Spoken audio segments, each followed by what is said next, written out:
Hi friends, நான் Sofia.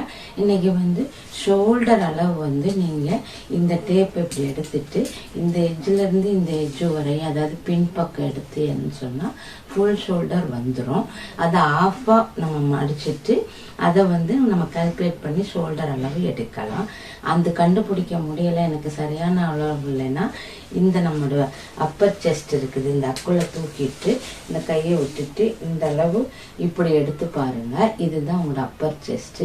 இதுல என்ன அளவு வருதோ அதை 6ஆல டிவைட் பண்ணிக்கிறேங்க. டிவைட் பண்ணிட்டு வர்ற ஆன்சர்ல ஆஃப் தான் ஷோல்டர். இப்போ 36 எக்ஸாம்பிளுக்கு வருதுன்னா, இந்த இடத்துல டேப்பை மடிச்சு 36 வருதுன்னா அதை 6ஆல டிவைட் பண்ணிட்டோம்னா 6 ஆன்சர் வரும்.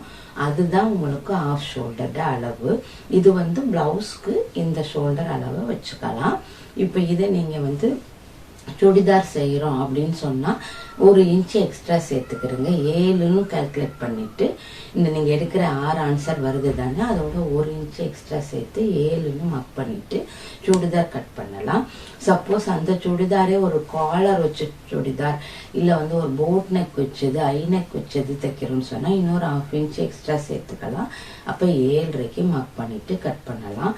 அதே தான் இந்த 6ன்னு சொல்றது நான் அப்பர் செஸ்ட் அளவை 6ஆ டிவைட் பண்ணி எடுக்கிற ஆன்சரை நம்ம டீப் நெக் தைக்கிறதுக்கு வச்சுக்கலாம்.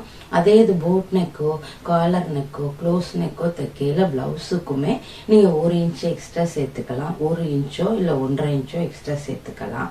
இல்லைன்னு சொல்லிட்டா நீங்க உங்களோட உடம்புல ஃபுல் ஷோல்டர் அளவு எடுத்து பாதியா மடிச்சா அதுதான் அந்த காலர் நெக்கு போட் நெக் வைக்கிறதுக்குள்ள மெத்தடு. இப்படித்தான் சுடிதார் கால்குலேட் பண்ணணும். ஒரு லேடி டவுட் கேட்டிருந்தாங்க, பிளவுஸுக்கு எடுக்கிற ஷோல்டரையே எப்படி சுடிதாருக்கு மாற்றலான்னா அந்த எடுக்கிற அளவுல இருந்து ஒரு 1 இன்ச்சோ இல்லை 1.5 இன்ச்சோ எக்ஸ்ட்ரா ஆட் பண்ணிக்கிறணும். தேங்க்யூ.